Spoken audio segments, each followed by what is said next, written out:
They laughed when she opened that tiny cafe on the corner of a quiet street in a small, sleepy town.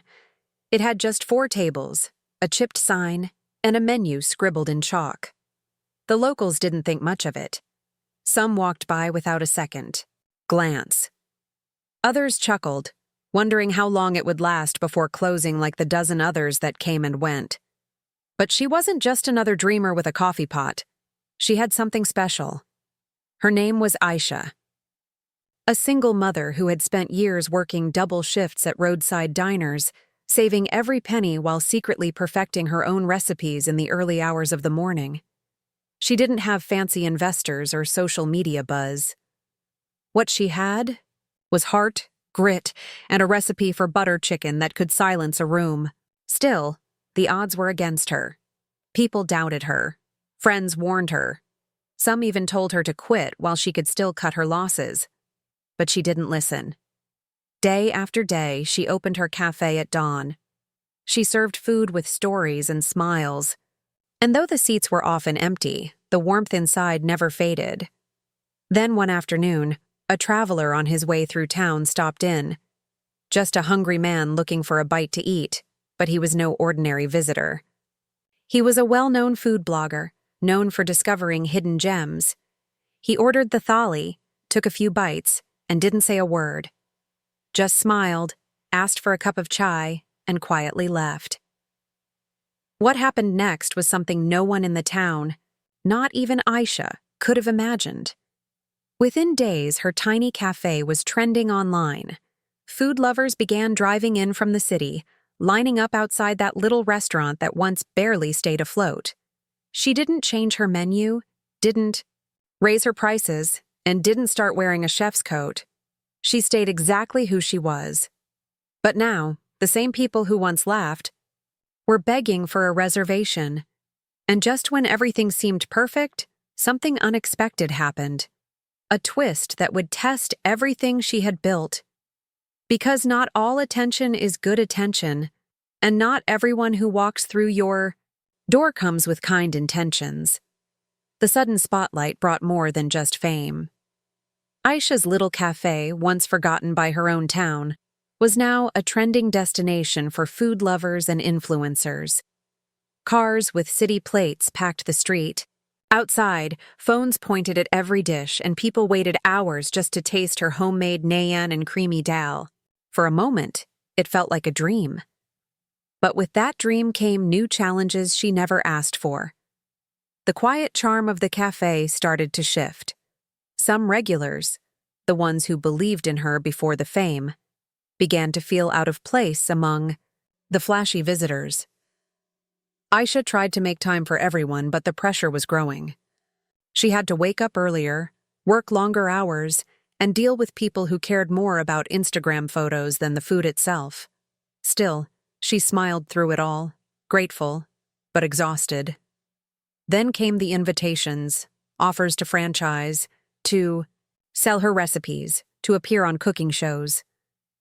Fancy business cards from strangers slid across her counter. One man in particular stood out. He arrived one afternoon in a sleek black car, dressed too sharply for the dusty street. He introduced himself as someone who could take her brand to the next level. He spoke fast, made big promises, and seemed to know a lot about her, maybe too much. Something about his tone made her uncomfortable, but he was persistent, visiting again and again, even when she politely said no. At the same time, strange things began happening. A few customers claimed their food didn't taste the same. One even left a harsh review online saying she had changed, sold out. A local food critic published an article suggesting her sudden success wasn't just talent, hinting that maybe someone was helping her behind the scenes. Aisha was stunned. She had always done things her way, and now people were questioning her integrity. The pressure wasn't just outside. Her son, Rayhan, who had always been her biggest cheerleader, started falling behind in school. He missed their quiet evenings, the ones where she would tuck him in after a long day and whisper stories about the future. Now she was barely home before midnight, and as the cafe grew louder with attention, Aisha began to feel more alone than ever. Behind the applause, behind the glowing reviews, something wasn't right. She could feel it. Something, or someone, was watching, waiting, and the real test was still ahead. It wasn't just stress anymore. It was fear. Aisha began noticing things that didn't add up. One morning, she found the cafe's back door slightly open, even though she was sure she had locked it the night before. A spice delivery was mysteriously canceled without explanation, and the man in the black car kept showing up, always uninvited. Always with the same smile that didn't quite reach his eyes. He had started asking questions, not just about the food, but about her past, her family, her struggles. He even mentioned Rayhan's school by name, casually, as if to show he knew more than he should. Aisha tried to brush it off, to stay, focused on what mattered: the food, her son, the customers who still came for the right reasons. But in quiet moments, she couldn't ignore the tightness in her chest. The cafe, once a place of comfort, now felt like a stage with too many, watching eyes. She no longer knew who to trust. Even the staff she had recently hired, city workers sent by an agency, didn't feel like family. They followed instructions but never smiled. One of them once asked for the password to her recipe files, and when she refused, he didn't ask again. But his silence afterward said more than words ever could. Rayhan, meanwhile, had begun acting differently. He was quieter, more distant. One evening, she found him scrolling through angry comments online, people accusing her of being fake, saying she copied recipes, claiming she wasn't who she pretended to be. Aisha sat beside him and tried to explain, but her voice cracked. It hurt, watching the doubt in his eyes, even if just for a second. And then there was Samir, a local journalist who had always supported her journey. He came in one night, not as a customer, but as a friend. He told her gently that something didn't feel right, that there were rumors, whispers of competitors trying to buy her out or scare her into selling. He warned her to be careful, especially of the man in the black car. He's done this before, Samir said quietly. To someone else. They didn't speak up until it was too late. Aisha nodded, pretending to stay calm. But inside, her mind raced. She had fought too hard to build this cafe. Too hard. To create something real. And now, someone wanted to tear it all down, not with noise, but with quiet moves in the shadows. Late one night, long after the last customer had left and the lights in the cafe were dimmed, Aisha sat at the counter, staring at a handwritten note that had been slipped under the front door. No name, no signature, just 6 words scrawled on a torn napkin. You don't know who you're up against. Her hands trembled slightly as she read it again. Outside, the street was silent, but her heartbeat pounded like thunder. She didn't tell anyone. Not Rayhan, not Samir, not even her closest friend from the old days who used to help her prep vegetables before the cafe opened. She didn't want to show fear, but deep inside, she felt it growing. Every sound, every shadow felt louder now. Whoever was behind this wasn't just trying to scare her. They were trying to push her into a corner, to make her doubt herself, her safety, everything she had built. The next morning, an anonymous post went viral. A so-called insider claimed her signature dishes were stolen from another restaurant and even shared an old grainy photo of a dish that looked vaguely similar. The hashtags started spreading fast. Fake chef, recipe theft, small town scam. Her inbox flooded with messages, some confused, others cruel. She tried to respond, but the words never came out right. The man in the black car didn't show up that day, but she had the feeling he didn't need to anymore. His message was already spreading without him. Samir tried to help, offering to write a piece defending her, but Aisha knew it would only pour more fuel on the fire. The story had shifted. This wasn't about food anymore. It was about power, reputation, and control. Even her supplier called to say they were reevaluating the partnership. She didn't argue. She just hung up the phone and sat in silence. Rayhan came home from school with a bruised lip. He claimed it was from a game, but his eyes avoided hers. Aisha's heart broke, but she couldn't afford to break down. Not yet. Not when everything was hanging by a thread. She knew she had to make a choice. Stay silent and risk losing it all, or stand up and face whatever was coming, even if it meant exposing more than just her recipes. That night, as a soft rain fell over the cafe roof, Aisha walked into the back room and unlocked a wooden box she hadn't touched in years. Inside were old letters, a journal, and something she thought she'd never need again. She took a deep breath. The real story, the one no one had heard yet, was about to come out. Aisha stared at the contents of the wooden box as the rain tapped harder on the windows. The smell of old paper and forgotten memories filled the room. Among the faded letters and the worn journal was a small envelope, one she hadn't opened in over a decade. It was from a restaurant in the city she used to work at, long before she ever dreamed of opening her own cafe. Back then, she was a line cook, barely getting by, often working through tears and blisters just to make it to the next paycheck. She slowly opened the envelope, hands shaking. Inside was a copy of a contract she had once signed, a non-disclosure agreement tied to a restaurant owned by none other than the man in the black car.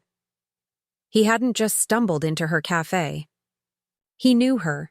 He remembered her. She was one of many nameless cooks in his kitchen back then, but now that she had something he couldn't control, he was circling back. And suddenly, it all made sense. The intimidation, the rumors, the viral posts. He wasn't trying to steal her recipes. He already believed they were his. Aisha's journal, filled with hand-sketched recipes, test notes, and flavor combinations, had been written during those late nights in that same kitchen years ago. She had kept it hidden back then, terrified someone would take credit for her ideas. Now she realized that he might have discovered the truth, that her biggest hits weren't just inspired by her past, they were born from it. The next day, an envelope arrived at the cafe with no return address. Inside was a legal notice, a claim of intellectual property theft. Her butter chicken, her signature spice mix, even her style of plating, all being challenged. If she didn't comply, she'd be dragged into a lawsuit that could bury her financially. The message was clear: give up the cafe or fight a battle she wasn't sure she could win. But there was more. Samir showed up with something unexpected. An old blog post, written years ago by an anonymous whistleblower. It described how that same restaurateur had stolen recipes from rising chefs, pressured them into silence, and buried their careers under legal threats and online smear campaigns. The details were eerily familiar. The pattern was repeating. And this time, Aisha was the target. Suddenly, the conflict wasn't just about saving her cafe. It was about exposing a powerful figure who had done this before and gotten away with it. But going public would put everything at risk: her reputation, her safety, and her son's future. Aisha stood at a crossroads. And as the world outside her little cafe kept turning, the storm inside was just beginning to rise. The sky was dark the night Aisha made her decision. The cafe was closed early, chairs stacked, lights off except for a soft glow from the kitchen. Rayhan sat at the back, headphones on, pretending not to worry, but his eyes kept drifting toward her. She kissed his forehead and whispered, "It's time." The next morning, before the sun came up, Aisha posted a video. No fancy editing, no background music, just her, sitting at the cafe counter, the same place she used to sip chai when the place was empty. She told her story. From the sleepless nights in a city kitchen, to hiding her recipes out of fear, to being tracked down by the same man who once saw her as nothing more than background noise in his empire. She held up the journal, her proof, her voice, her past. She spoke calmly, but with fire in her eyes. By noon, the video had millions of views. Support poured in from everywhere: chefs, bloggers, food lovers, and even former employees of the restaurateur who confirmed her claims. The hashtag Aisha's recipes started trending worldwide. Journalists picked up the story, and suddenly, the man in the black car wasn't just a silent threat. He was under a spotlight he couldn't control. Legal experts stepped in, calling out the intimidation tactics. One major newspaper called it the fight for the soul of small-town food. But just when it felt like the worst had passed, the final twist came. Samir rushed into the cafe holding a folder. Inside was a series of emails, leaked anonymously. They revealed that one of Aisha's new staff members, the one who had asked for the recipe files, had been paid to install a hidden device in the kitchen. A small mic, buried near the spice shelf, had been transmitting every conversation, every instruction, directly to the rival's team. The attempt wasn't just to steal recipes, it was to watch her crumble from the inside. Aisha stood frozen for a moment, then slowly walked to the back of the cafe. She opened the spice drawer, quietly searching. Her fingers brushed against something cold and unfamiliar. She pulled it out, a tiny recording device still running. Her hand tightened around it, but her voice stayed steady. "They wanted a show," she said, turning to Samir. "Let's give them one." And just like that, the final piece of the story was in her hands. Not just proof of theft or betrayal, but evidence of something far bigger. Something that would shake the industry louder than any viral video. And this time, Aisha wasn't just fighting for her cafe. She was fighting for every small voice that had ever been silenced. The story broke wide open. Within hours of discovering the hidden device, Aisha handed it over to authorities, along with the leaked emails. Samir published an investigative piece backed by real evidence, and national media picked it up fast. The man in the black car, once untouchable, was now facing legal scrutiny for privacy invasion, intimidation, and corporate espionage. Several others came forward with similar stories, and suddenly, the powerful name behind so many top-tier restaurants didn't seem so powerful anymore. For Aisha, the storm finally began to clear. She didn't celebrate loudly. She didn't need to. The justice wasn't just in the headlines. It was in the peace she felt walking into her cafe again, no longer afraid, no longer hiding. She rehired her old staff, the ones who had been with her from the beginning. The chalkboard menu stayed the same. The butter chicken still simmered slowly, like always. Rehan smiled more these days. His grades improved, and he went back to helping her at the register after school. One night, as they cleaned the tables together, he said, "I'm proud of you, Mama." It was all she had ever wanted to hear. People still came from far away to eat at her cafe, but now they came with respect. Not because she had gone viral, but because she had stood her ground. Food critics started referring to her as the chef who fought back, and culinary schools began inviting her to speak. She turned most offers down, preferring to stay in her little cafe where it all began.